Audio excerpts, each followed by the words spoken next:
What is up, Square Nation? Welcome back to No Counters, No Combos.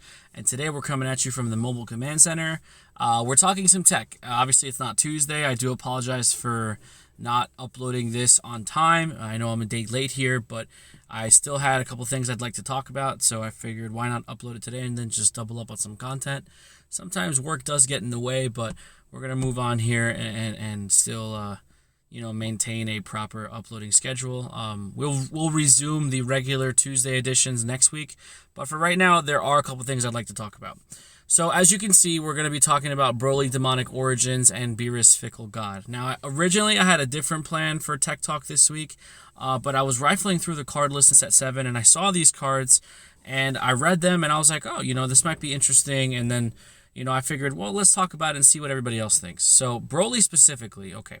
Broly Demonic Origins is a 2-drop 15k, 1 red, 1 green specific energy.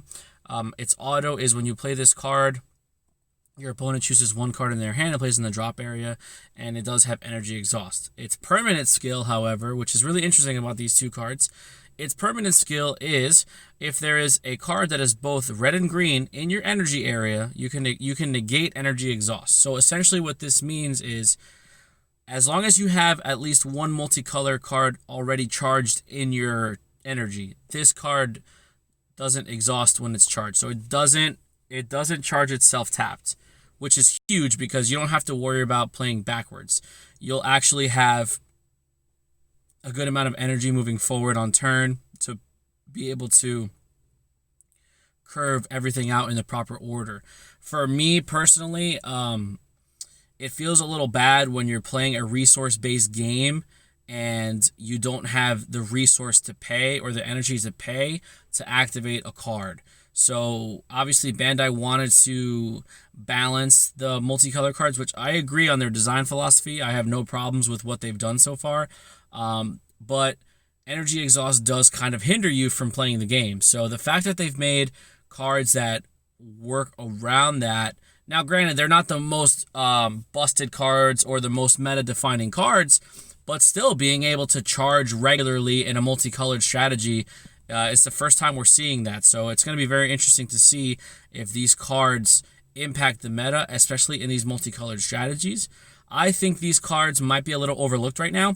The meta hasn't really been defined yet. Set 7 is not officially legal until August 2nd, but we are getting pre-release this Friday, July 26th. So some of these cards might become available earlier rather than later. With that being said, usually it takes about a week and a half to 2 weeks for the meta to define itself when you have a new set. So I'm not exactly sure, what is going to be quote-unquote meta or game-breaking. I'm just kind of enjoying playing the new cards and stuff like that and just tinkering with ideas here and there. But I definitely like these multicolored strategies, and I like the fact that you can now charge regularly and, play the game the way it's meant to be played. Now, if you think about this unfortunate situation of if you go second and you're playing a multicolored strategy and your first energy is a multicolored card, it's going to be rested. So when your opponent goes and they charge their second energy, they're going to be full up on you and have 2 energy to do whatever they need to do against you, and you can't defend or respond or anything. So there's no way of dying turn 1. There's not a lot of decks that can kill you turn 2, so it's okay.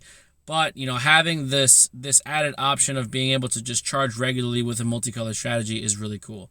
Now, if we're looking at Beerus, he's the blue-yellow counterpart to Broly. His auto is when you play this card, draw 1 card, so it's a cantrip. It's not bad. Same thing. If you have a blue and yellow card in your energy area, negate energy exhaust on this card in all areas. So it's another just free energy, easy charge target. I think the evolution of these cards will lend themselves to be played in multicolored strategies. I think it's very natural for you to commit this card to a slot in your deck specifically for energy, and then it doesn't have a bad trade-off. Broly negs your opponent 1 from hand, Beerus draws you 1, so you're gaining some type of advantage when you play these cards, and they are pretty low curves. 2-drop 15Ks are really, really strong. That's a pretty powerful 2-drop, so it's not that bad if you're going to use it offensively, but just having a card that you can always charge is very, very key.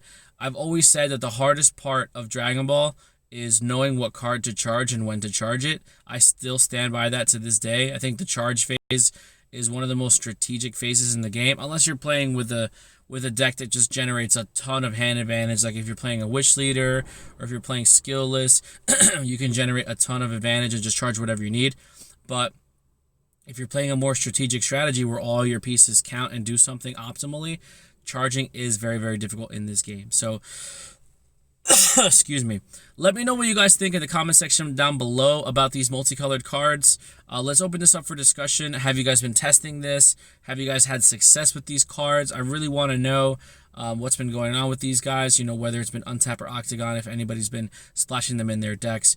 Thank you guys again so much for all the support that you provide us here at No Counters, No Combos. We really do appreciate it. Don't forget to like, share, comment, subscribe, and we will see you guys in the next video. Be there or be squared.